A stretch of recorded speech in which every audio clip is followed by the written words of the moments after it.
Alexandre Dubé. Aussi véridique et authentique que son information. C'est la dernière journée, là, vraiment, des annonces gouvernementales, des annonces de candidature aussi avant, les vacances de la construction. C'est souvent une période où, politiquement parlant, disons, ça tombe un petit peu plus tranquille. On fait coïncider ça aussi avec les vacances de Marc-André Leclerc, analyste politique. Salut Marc-André. Bonjour Alexandre. Comme on dit, tout est dans tout, hein? Tout est synchronisé. Effectivement.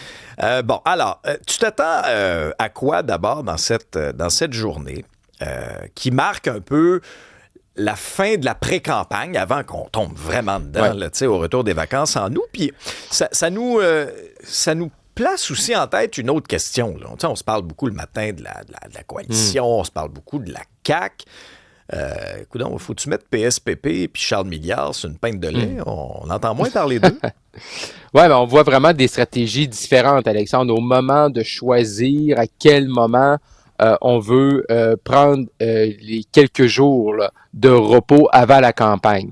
Et du côté de la Coalition Avenir Québec, Alexandre, c'est un peu les éléments, les événements autour d'eux, du fait qu'ils sont au gouvernement, que ça fait en sorte que avec la date là, d'aujourd'hui, 17 juillet, dernière journée pour faire des annonces gouvernementales, en vue de préparer le fameux rapport préélectoral sur les finances publiques du Québec qui va être connu de tous, rendu public, et les formations politiques vont faire leur cadre financier. Donc ça, c'est sûr que cette date-là gouvernementale, c'est venu un peu influencer le moment que Mme Fréchette va prendre ses vacances. Également, il y a la rencontre des premiers ministres canadiens de toutes les provinces, le Conseil de la Fédération, la semaine prochaine.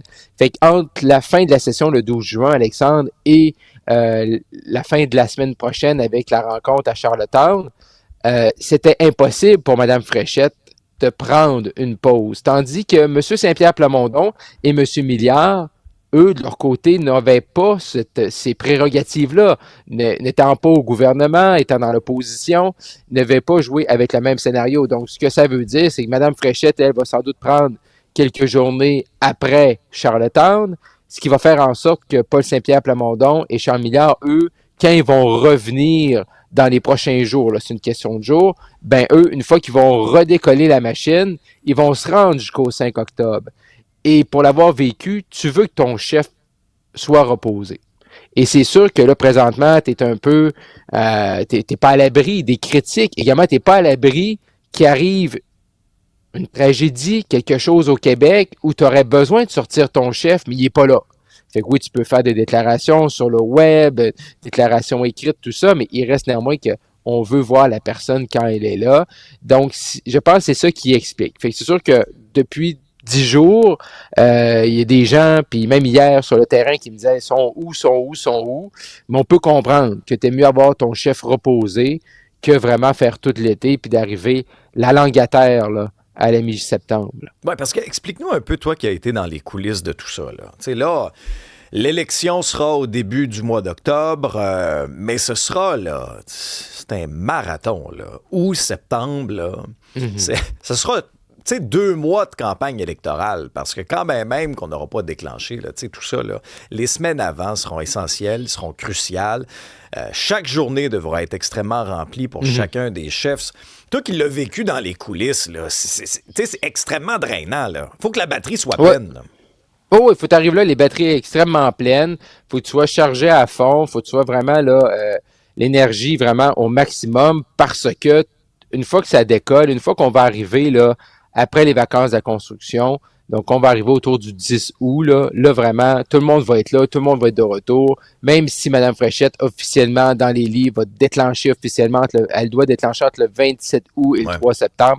À partir de ce moment-là, les grosses candidatures, les débuts là, des annonces de plateforme vont arriver à partir de ce moment-là. Donc, tu n'as pas le choix. Et tout, à ce moment-ci, là, Alexandre, le 17 juillet, là, la campagne, là, elle est supposée d'être écrite. Là.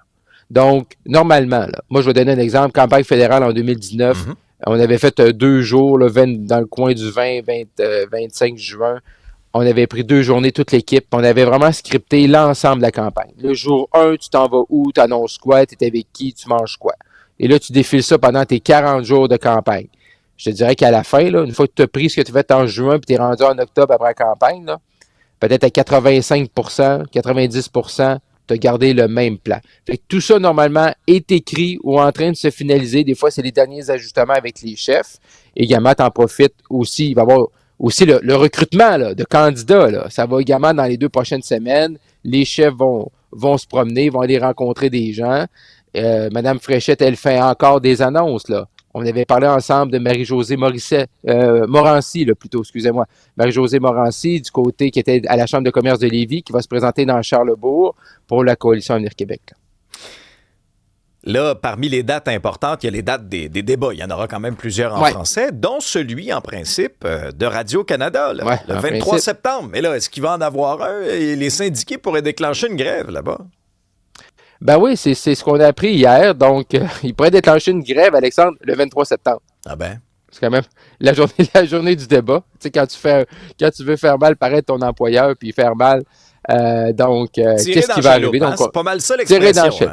Tirer dans le cheveu. Bon, est-ce qu'on aura seulement 2 débats? Lui, bien sûr, le face-à-face avec notre collègue Paul Larocque, le 15, qui va vraiment mettre la table à la campagne comme avec le premier exercice du genre. Après ça, nouveau le lendemain.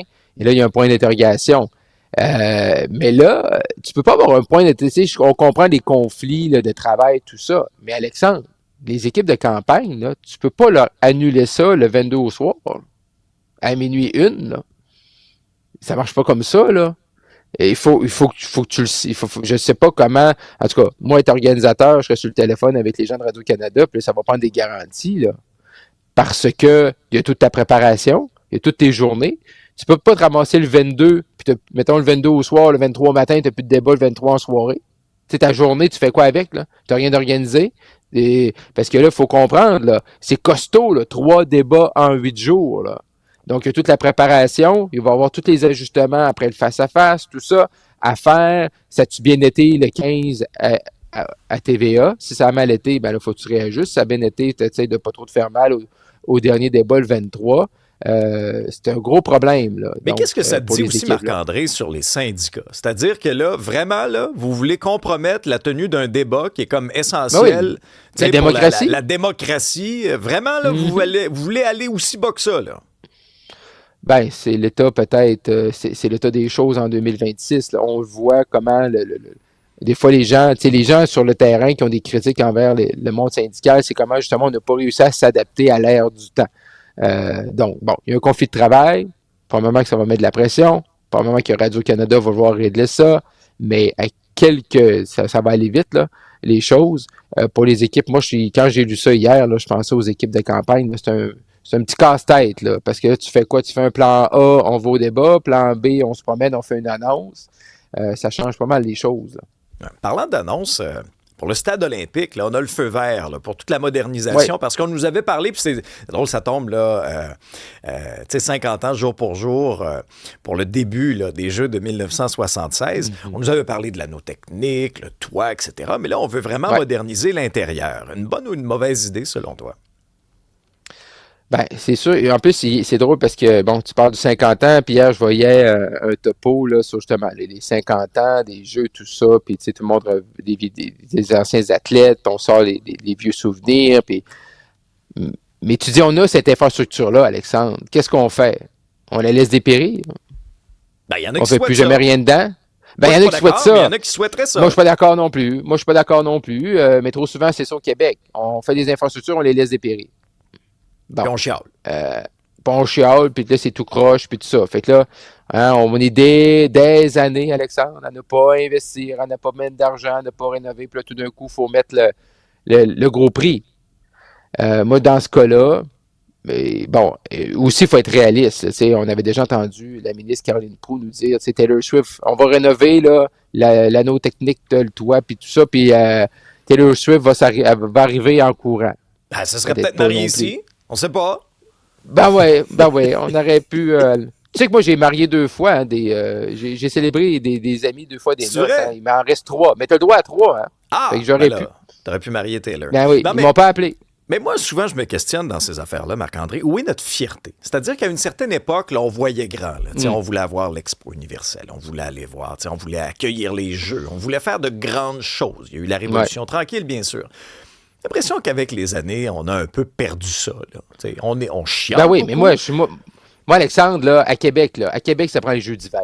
On les a pas eus, puis tout ça, là, au début des années 2000, mais s'il y a une ville dans le monde qui doit accueillir les Jeux d'hiver, dans les autres pays, là, où ce qu'on va, là, on crée de la neige, il fait chaud, sont sur le trottoir, sur l'asphalte pendant les Jeux.